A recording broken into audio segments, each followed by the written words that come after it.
When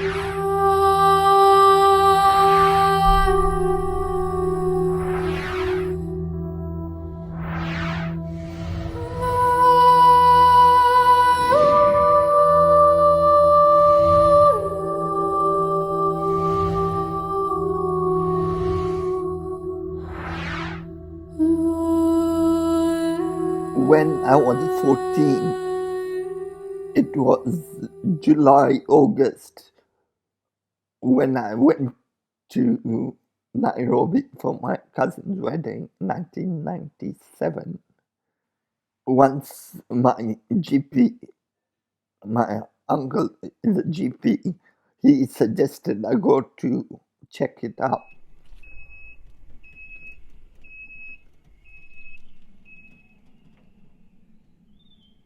It wasn't me who noticed it, because I see him every day doing this routines and everything. I did not notice much change. But there was our GP, who is also my husband's cousin. He came round for a holiday in Mombasa. And he was just sitting, and while Murtaza was walking, going to the door, and he suddenly noticed that he was crossing his legs. It just drew my attention. I think this is not very normal of him. It seems that he's just, zigzagging his legs. So I got a little concerned. So we flew to Nairobi, and then we managed to get an appointment with a neurosurgeon there. It didn't really affect him as such, like in the beginning, I would think, because he could still do the things he wanted to do. Though he might be finding it a little difficult and not coming up openly, and probably withdrawing himself from the sports, but I didn't see him much different, like, because I took him normally, like, didn't think that he was special now, that he can't do this, just normal, took him very normally. We traveled, so he used to do the things he does. It was normal, like whenever he needed help, we could, but it was very rare of him to ask for something that I can't do, like. Then when I saw that, okay, he's trying to be a little slower in writing, slower in school, so I went in to inquire that, no, but you have to study. I was made sure that, no, studying, you have to study. You can't just sit home and do nothing. So when his tremor was too much, so I went to talk to the teacher, how we could help him out. Do you want me to type the notes for him, or bring somebody's books, and we could probably jot down the notes, because it was becoming difficult for him to write. They exactly couldn't diagnose what it was, but they did say that looks like a neurological problem. They would advise that you go further and have it viewed in London. So that since summer holidays, we came to London as well. And he was had his MRI done and all those done. They couldn't really tell exactly what it is for some time. But there was once, I remember, with the MRI results, we went to a neurosurgeon. And while looking at the neurosurgeon, he was still walking, and we walked into his office, and he's telling us, according to the results of what I see, I thought you would come with your child in a wheelchair, but I'm surprised he's walking and all that. So he did not expect that he would be walking and all, because they said these sort of things is normally, I would expect, in an elderly person.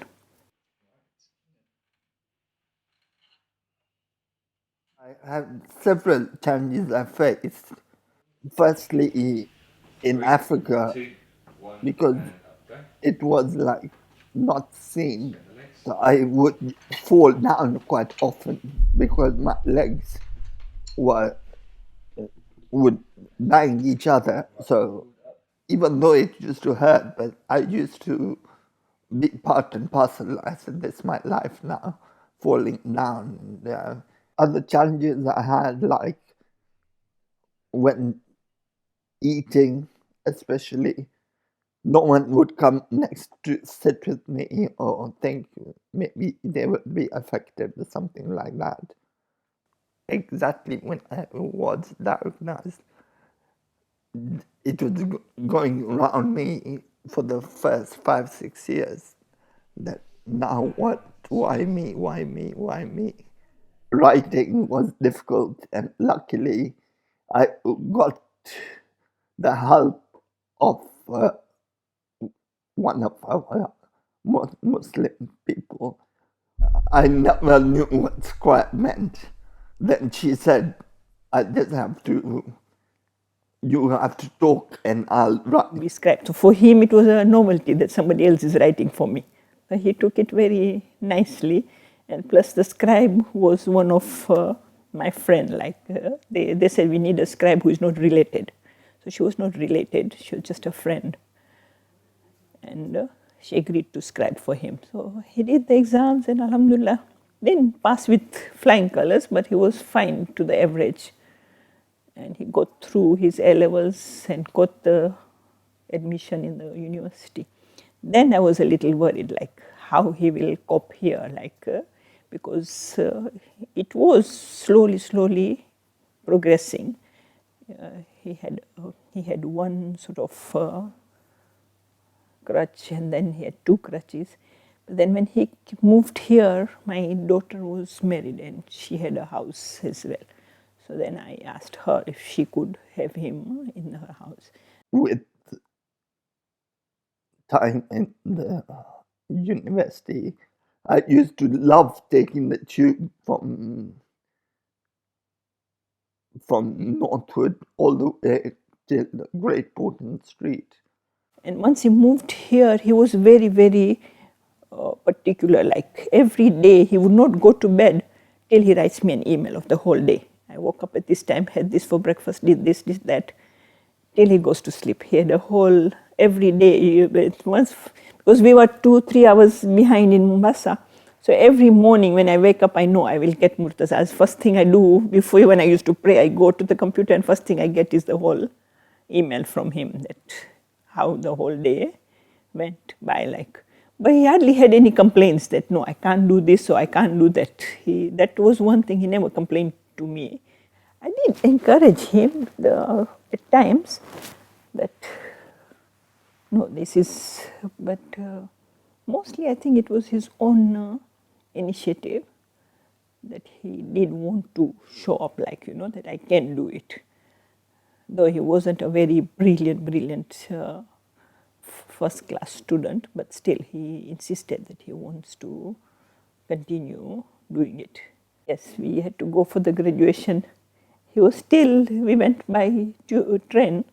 He was on his crutches, and he went to, when we went to the graduation ceremony, he was called up, and oh, my heart was, I know, it was very emotional. And plus, when he went up, like, and he started walking fast. In fact, he almost tripped on the stage. I could see him from the seat where I was sitting, like, and I thought, oh my God, and oh, Alhamdulillah, it was very emotional when they announced that he is the best international student, best effort at international students and all that. Once we came out of the graduation ceremony, when it was like a dream sort of, that you weren't expecting, because by that time he had deteriorated quite a bit. Like Finished university, that was years later, but then I could see that disability moving, like, especially when I used to go with my friends to Edgware Road and getting out of the car and walking slightly. Even though I used to walk quite a bit, I could feel that at times it became embarrassing walking in the places, and I can see the people around me going through the same situation. But Alhamdulillah, with my parents' support, I managed to stay what I did. he's been, because he, even childhood, he used to go to madrasa, like, and he had very good teachers teaching him all that. So initially teaching him, even when he was very young, my grandmother-in-law, we were staying in a joint family. So she would always have those marshas and nohas and on like in the house, and he would love them. I'm surprised, very when he was very young, he would love them and sit next to her, listening all those. If that, had given him that boost since childhood. He would also, when he was still a child, any funerals, he would insist on to go for the burials. Whereas in our family at that time, children, they wouldn't send children to attend funerals. But he would insist, no, I want to go for the prayers, I want to go for funerals. And from that age only, he had that urge of community and religion and going to the mosque. When I was about 4 or 5 years old, my great grandmother was staying with us till, because she died in 89 and I was born in 83. So I was so young, and she used to love listening to marshals and the qasida. So I got the habit from her. I started teaching in madrasa 2002 because I used to drive to Stanmore and teach every Sunday. And even though I used to be out on my Saturday with my friends, but I made sure that I don't miss any madrasa.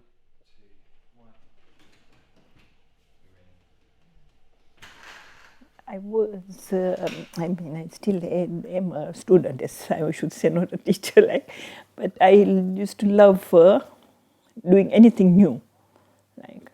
I first started doing a diploma at the age, when I was a grandmother, but I started doing the diploma in computer and did a diploma in computer. Then I went into all these madrasa courses, the teaching courses and all that. Then I became a madrasa teacher. In fact, I became a madrasa teacher when they were still in the madrasa, and I joined in as well, because I always thought I probably must have not had the right Islamic teachings when I was young. There were hardly any madrasas around. So I joined in as a teacher just for quite some time. In fact, I was a teacher for almost 19 years, and then I took the headship in the madrasa for another 6 years to 2 years for 3 years. So, Assalamu alaikum, my name's Ruby. I'm head of special needs here for classes 5 and up. That's the senior group. We have all types of children here who have additional needs, I like to call it, from autism, global awareness, hearing impaired. And it's good that we have a teacher who has some impairments, because it helps the other children to see what it's like. And also he can provide something a bit extra that other teachers might not be able to, in terms of looking at the child's individual needs in the class and bringing something else to it. And it's also a great stepping stone, especially at madrasa, to see diversity here and seeing that there are people with all types of abilities, and that, especially in Islam, having any additional needs isn't something bad, but it's a positive and you can make it your own. So I think his impact is really important, not just physically, but psychologically, for the children to see his presence and stuff. But here we really try and incorporate all types of children from various needs. I'm not sure of many madrasas who do that, and I would encourage people to join and help, but so children can see the different type of people we have in our community, which is a beautiful thing.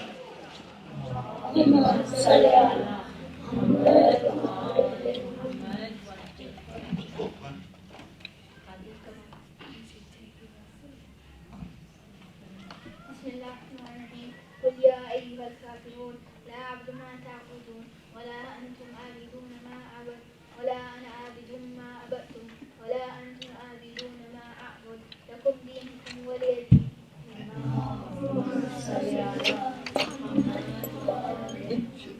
If you start like with Surah Fatiha, I think that's the easiest surah. Can just ask for hands up.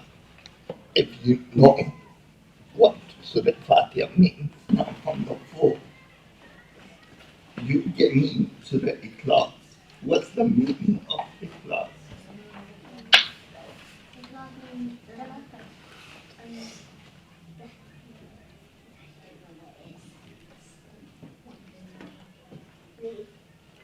You one and the only God, and there's no God but Allah.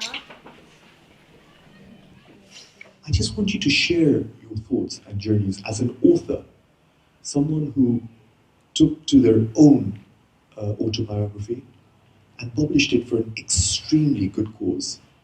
Can you tell us a bit more about that? I thought it would be best to write a book with disability awareness for my condition to be understood for all. And I wanted to inspire people, all people, disabled and able, to see how I've overcome my challenges.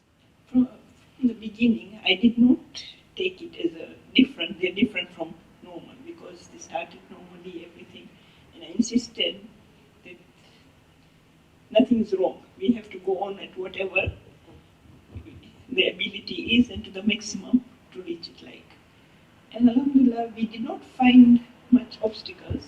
Kind of God was always on our side wherever they wanted to plan on anything or go forward with their studies, go forward with work.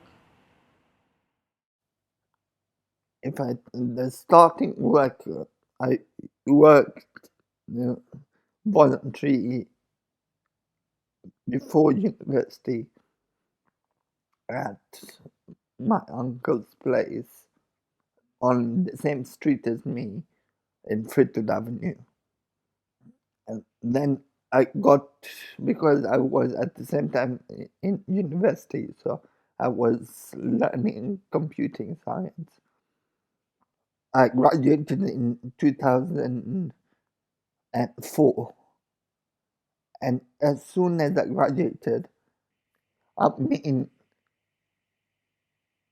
who said my wife is looking for an admin, so I went for an interview there, and alhamdulillah, I got a place. Is an individual who at no point ever allowed his physical disabilities to impact him. He's ever willing and able to do as much as he can. And psychologically, you could say that he has the emotional intelligence to manage his issues and mega sense of humor. Can you tell us a bit about your thoughts on his book as well? I read it and I looked at it from about 3 to 4 perspective, which is changes in life can happen overnight. That's that. And how do you go on to surmount the insurmountable? That is, someone who used to walk around, who used to be able to do things, who used to play football, and suddenly the deterioration was coming in, handling his diagnosis. When I was in university, I always wanted something to get into, work for the future, like getting a job. So I thought better start, because with a disability it will be difficult to get. So I thought the best place will be Scope, because that is full of disability. Everyone's got different disabilities in Scope. So I started that in 2003, February. I was there for 11 months. But as my term was ending there, I was invited for the photo shootout. And I remember especially, I was fasting that day, and it was so hot, cold. Well, I was told, so I said, if I've accepted it, I went, and it was quite a distance to go. And then there were about 250 people, and about 400 copies, pictures taken of one. Then I got to the last match, and luckily my photo was chosen first. And my photos went all around the country. I've got the massive photo in the store now. And the 500 postcards. When I was back in Kenya, I used to love writing, and especially because I listen to lectures and online, and I clearly remember when Marhum Mullah Askar passed away, because I used to see him in UK whenever I came for my sister's wedding, every wedding, and he was like my role model. When he passed away, I wrote. That's when I was writing my book, so I made a page for him, and Alhamdulillah, it continued my book. And that's a photo of me, my son, and his mom. Next photo is me and my best friend at university when both of us graduated. The third photo is me and my son. The fourth one is me on my 34th birthday with my grandmother, my dad, and my son. It's the same photo. One thing I can say, as soon as I got married, I always, it was my dream that I should be a father one day. And I clearly remember it was the first Muharram after my marriage. I prayed so much especially on 8th night. I said, Hazrat Abbas, you lost a hand. I'm in the same situation, but give me a son, and I'll call it Mustafa for you. Month of Rajab or Shaban, we had a point. Once a year, we did go to Umrah for quite some time. In fact, 14 times we went over, and he would love it because we would go with the relatives, and he would love being around them and going to the mosque and in his kanzu, and It was 2002 that I told. Alhamdulillah, I went to Sham with my grandmother. I took my grandmother from here, and my parents came from Africa. We met in the airport, went to Sham. That was my first time in Sham. We had a friend going to Iraq, making a group of her own, and very few of them. So she insisted that don't worry, we will have helpers and let's give it a try. So I did. I said, okay, this time let's go, and we did take my helper as well. I took her along with me to Iraq, and that was very good. We had a very good trip. They really thoroughly enjoyed it. He wanted, because we had helpers in Iraq coming all the time. Whatever time he wanted to go, the person wheeling his wheelchair would come. He wanted to go for the 4 o'clock Shab Namaz, he would come at 4 o'clock and take him to mosque. So that really gave him that upliftment, like, yes, I can do things and I can travel. Sheikh Panji told me, make sure you recite Ziyat Ashura. So I've started reciting that on a day-to-day basis, and that really motivates me and keeps me up to date.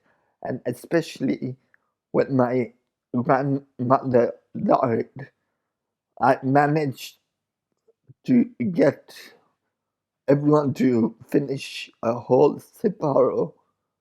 I had two grandmothers who just passed away about 2 years ago, and I managed to complete the whole Siparo. It was just in Muharram this year. When food came, they need to help me feed me.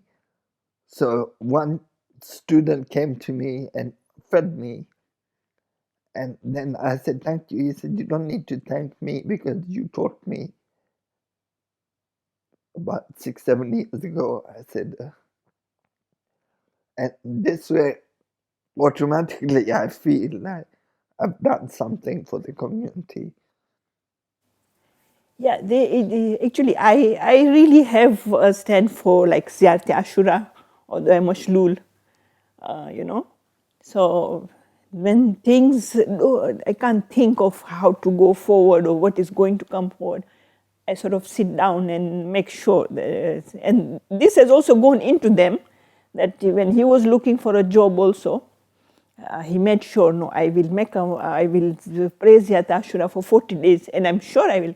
And he has that in mind, and it so happened that on the 40th day, he did find somebody, just walk into him and telling him that, oh, Murtaza, what are you doing? And he says, oh, nothing, I'm just doing a voluntary job. They said, no, tomorrow come to my office and I have a job for you. So, you know, that Iman was there, that with Zat Ashura, Allah will show us the path, like, you know.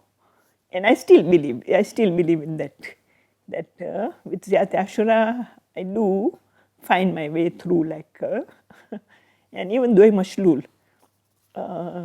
he also had an Iman, and I made sure that not, you know, not as a ritual, sort of, you know what you are asking for.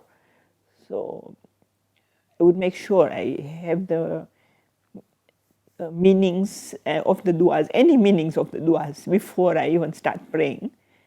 Because I feel that if I don't know what I'm praying, I feel like it's like a waste, sort of, I don't know what I'm talking to Allah for, like, you know. So, but yeah, obviously, this I would take rescue of those things, like, you know, especially early morning for Shab. When I wake up for Shab, I know that no disturbance, you can talk to. And I would think that that is, you know, it just comes as an instinct, that this is the way, this is what you should do, and this is what it comes, like, you know. So I haven't had that sort of a stress, like, you know, oh my God, what will happen tomorrow? No. Alhamdulillah, I still have hope that no, it gets sorted out. Whatever comes, Alhamdulillah, it gets sorted out slowly, like. Being through a disability for more than